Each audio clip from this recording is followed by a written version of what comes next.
안녕하세요. 오렌지 카라멜 비트코인입니다. 영상 찍는 오늘 2025년 10월 11일 토요일 비트코인 1억 7,064만원입니다. 오늘은 부동산과 비트코인에 대해서 이야기해 볼게요. 비트코인은 형체가 없어서 무섭다. 많은 사람들이 비트코인을 꺼리는 이유 중 하나는 눈에 보이지 않는다는 점입니다. 그런데 우리가 당연하게 여기는 이 형체 없음이야말로 비트코인의 가장 강력한 무기라는 걸 아시나요? 오늘은 서울 부동산과 비트코인을 비교하면서 보이지 않는 자산이 얼마나 강력한지 알려드릴게요. 듣고 나면 생각이 완전히 달라질 수도 있어요. 서울에 있는 20억짜리 아파트를 미국으로 옮길 수 있을까요? 당연히 불가능하죠. 부동산은 움직일 수 없는 자산입니다. 그래서 한자로도 부동산, 말 그대로 움직이지 않는 재산이라는 뜻이죠. 반면 비트코인은 형체가 없기 때문에 어디로든 이동이 가능합니다. 내가 오늘 서울에서 보유한 비트코인을 내일 도쿄에서 바로 꺼내 쓸 수도 있고 미국에 있는 가족에게 단 10분 만에 전송할 수도 있죠. 은행 영업시간도 필요 없고 주말도 상관없어요. 예를 들어 여러분이 친구한테 해외로 100만 원을 송금하려고 한다고 해보죠. 은행을 이용하면 며칠 걸리고 수수료도 3만 원에서 5만 원쯤 나갑니다. 그런데 비트코인은 10분 만에 도착하고 수수료는 몇천 원도 안 되는 경우가 많습니다. 이게 바로 디지털 자산의 핵심입니다. 움직일 수 없다는 건 자산의 한계입니다.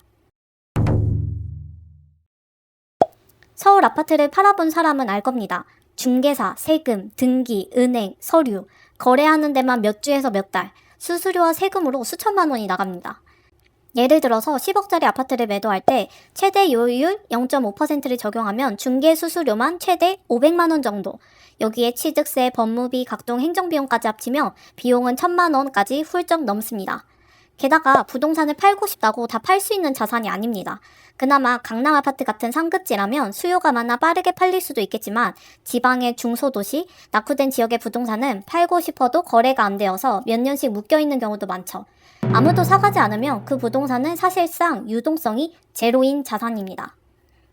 그리고 무엇보다 중요한 점, 부동산은 쪼갤 수 없습니다. 내가 10억짜리 집을 갖고 있고 그중 5억만 필요해서 절반만 팔고 싶다고 해도 불가능하죠.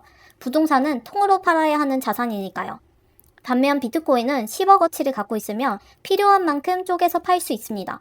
5억만 팔고 나머지는 그대로 보유하는 게 가능하죠. 이건 단순한 편리함의 문제가 아니라 현금 흐름 관리의 유연성까지 갖춘 자산이라는 뜻입니다. 게다가 비트코인은 지갑 주소만 알면 전 세계 누구에게든 10분 내로 수십억을 보낼 수 있습니다.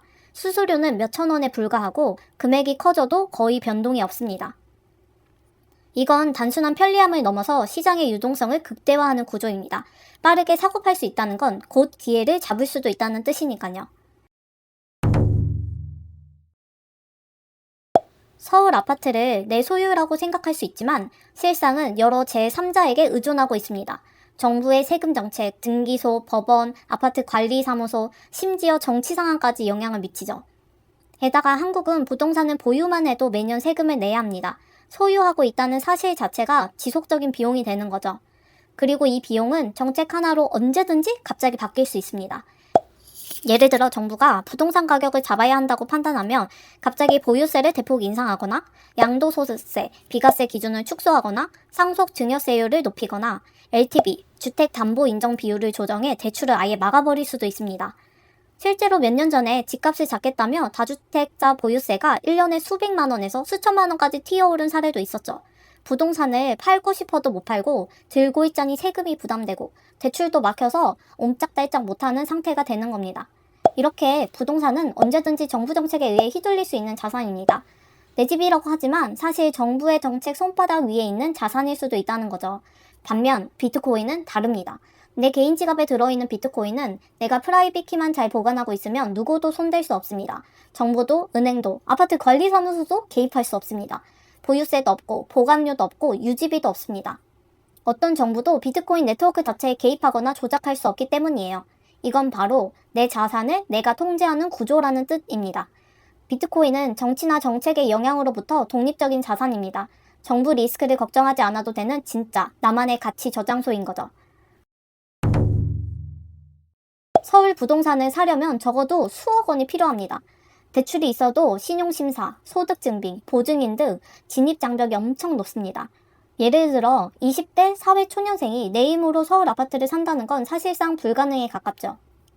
반면 비트코인은 지금 이 순간 단돈 5,000원으로도 살 수 있습니다. 인터넷만 된다면 누구나 스마트폰으로 계좌 없이도 지갑을 만들고 비트코인을 보유할 수 있죠. 이건 단순한 투자 수단을 넘어서 금융 접근성의 혁명입니다. 개발도상국의 청년도, 은행 계좌가 없는 사람도, 정치 불안한 나라에 사는 사람도 비트코인을 통해 전 세계 경제 시스템에 참여할 수 있습니다. 많은 사람들이 비트코인을 실물이 없어서 무가치하다고 말합니다. 그런데 우리가 쓰는 지폐는요? 1만원짜리 종이에는 실제로 1만원어치의 가치가 있나요? 그건 단지 종이일 뿐이죠. 정부와 사회가 1만원이라고 합의했기 때문에 통용되는 겁니다. 비트코인도 마찬가지입니다. 그것이 물리적으로 존재하지 않는다고 해서 무가치한 게 아닙니다. 오히려 화폐로서의 역할에 집중된 순수한 자산이죠. 비트코인은 먹을 수도, 입을 수도, 공업적으로도 아무 쓸모가 없습니다. 하지만 그건 단점이 아니라 오히려 장점입니다.